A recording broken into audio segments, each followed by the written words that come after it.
Hey guys, it's Andy with wristadvisor.com, and today we have a special video for you. We are doing a comparison between the Rolex Datejust 41 with the white dial and the Grand Seiko Snowflake. These watches are two similar watches that are compared to each other, and a lot of questions that we get, is the Datejust better? Is the Snowflake better? So in our review today, we're going to get a lot of closer looks at these two watches. We're going to put them on my wrist. We're going to be able to really get to know each one separately, and hopefully at the end you guys can make your mind up if you like the Rolex Datejust better, or if you are more of a fan of the Grand Seiko Snowflake. But leave us a comment. We want to get a feel for our viewers and know which one you guys prefer, so we can start producing more content that's tailored to you guys. That brings us to our second point. If you guys like the content that we're producing, if you like the videos that we have, we want to ask you to like the videos, subscribe to the channel. It really does help us be able to grow what we do and produce more of the videos that you guys like. So let's get into the Rolex Datejust versus the Grand Seiko, and hopefully learn which one you guys prefer. Alright, so let's take a closer look at the Rolex Datejust with the white dial. It's the Rolex Datejust 41 and the Grand Seiko Snowflake. So on the surface, these watches look extremely similar, both white dials, made from great watch manufacturers, Rolex, which is Swiss, and Grand Seiko, which is Japanese. They're both very hot watches in respect to their own rights. So let's talk about the Datejust first. So, this is a Rolex, so, it has everything for that going for it. This is a lot older than the Grand Seiko Snowflake. So, Datejust has its own spot in history where it's one of the first wristwatches that have the date wheel on it. It's very simple to us to have that on there, but back when it was introduced, it was a revolutionary feature on a wristwatch.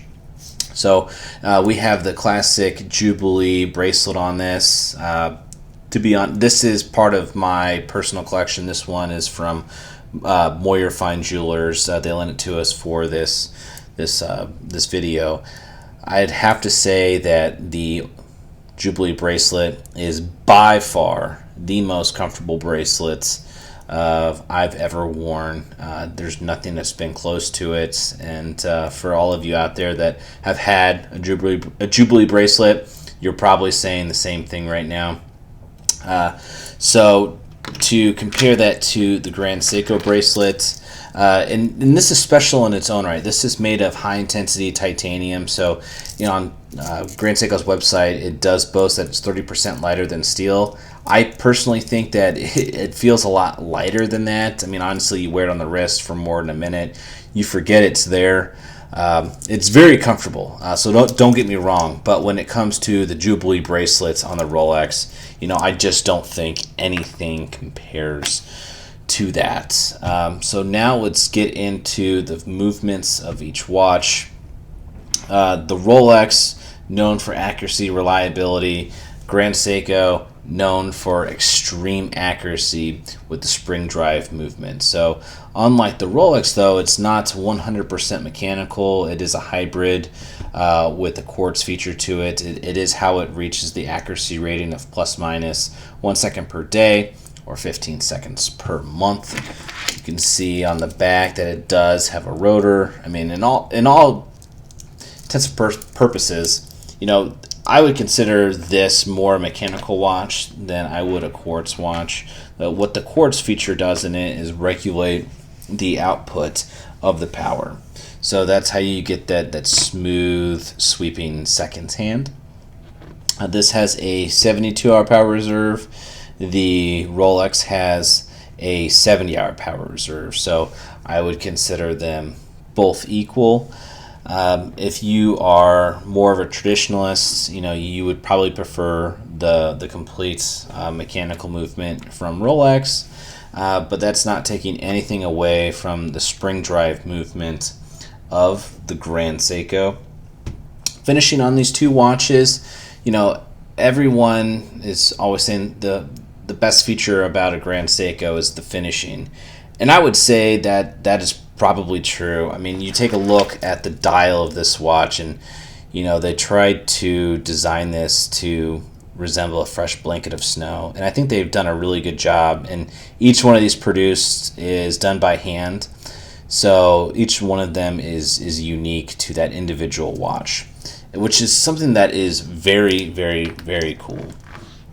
But the finishing on the Rolex Datejust is super close, or if not on par, to what I've seen on the Grand Seiko. I mean, it doesn't have that textured dial, but everything on this watch is done with a purpose and done with thought. And there is a reason why this is one of the most popular watches of all time and one of the best sellers.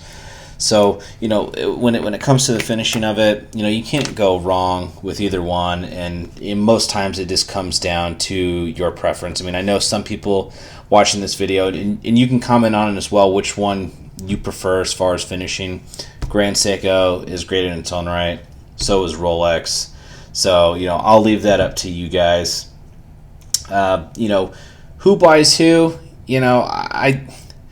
I think that anyone that would be interested in this watch would be interested in this one. And I think anyone interested in this one is always going to be looking at the Datejust as well. I mean, even though they are super different, they are also so similar together at the same time. And I'll give you some wrist shots just so you can see it. I think what maybe makes this one a little bit different is that Jubilee bracelet. If I had it on the Oyster Clasp, it would maybe be a closer comparison. But as you can see, this is just stunning on the wrist. I mean, I wear this as a casual daily wear. Obviously, it can be worn in a dress or a formal function as well. And it is just super legible, something I can look down at all the time and immediately be able to read the dial. And the lume on this watch will last, all night. Like if you wear this to bed, or if you have it on your nightstand and you don't want to blind yourself by looking at your cell phone to see what time it is when you wake up in the middle of the night, you will always be able to rely on the lume of the Datejust 41, which, for me personally, when I'm buying watches, I appreciate having a lume on there. Unfortunately, the Grand Seiko Snowflake does not have that, but even though that it doesn't have that, it doesn't mean that it doesn't make up for it in another category. So as you can see here, we have a power reserve. I think power reserves are super helpful when it comes to watches. I mean, for the most part, I prefer three-hand dials with a date function. Now, it's just because that's what I use it for. I don't really see myself using a chronograph, but if I did have a power reserve indicator on here, that is obviously something that you would use because you'd be able to tell how much power you had in your watch. So here's a wrist shot of the Grand Seiko Snowflake. As you can see, it fits really well on my wrist. I'm not a big guy. I'm not a small guy. I would say I'm right in the middle, very average. So you can see that it fits right. And again, like I said earlier in the video, this is so light, it almost feels like you're not wearing a watch. And when you're out doing your daily tasks, you'll probably forget that you're even wearing one unless you need to be able to look at the time, and then you'll go down and you'll be able to see it. And again, you can take a look at the high intensity titanium. It does not have that dark hue to it that you see in a lot of titanium watches. So, great job to Grand Seiko to be able to make this look like a stainless steel, but have the durability of a titanium. The clasps on these things are a little bit different. So, the Grand Seiko is the two-pusher clasp. To be honest, I think this is where Rolex really stands out from Grand Seiko, and I think Grand Seiko could benefit from investing more into their clasps. So as you can see, on the Datejust, we have the Oyster clasp. It just feels a lot more secure when you wear it. You just release it by doing that. after wearing this have had this for about a year and a half, and it's when I bought this watch, it was something that I wasn't hot about. I mean, I really liked on the 36 millimeter that it had the Jubilee all the way around, but I didn't want to have the 36. I wanted the 41 because of the size. So I, for basic terms, I tolerated this clasp. Now that I've owned it, this has been one of the most delightful features of this watch. So if I had to compare these two, if there's one clear-cut winner within this, it is definitely the clasp between the two. So, guys, let me know what you think about the difference between these two watches, which ones you prefer, or if there are any aspects of these watches that you think that I missed that you want to be able to touch on. I mean, I want to be able to talk to you guys about this. I want this to be an open discussion because I do know that a lot of people compare the Datejust to the Grand Seiko Snowflake. So I want to thank you guys for joining us on this video. Liking and subscribing to the videos and the channel really do help having us get access to some of these really hot models and being able to produce more videos that you guys are going to want to consume. So again, thank you for joining us, and we will see you on the next video.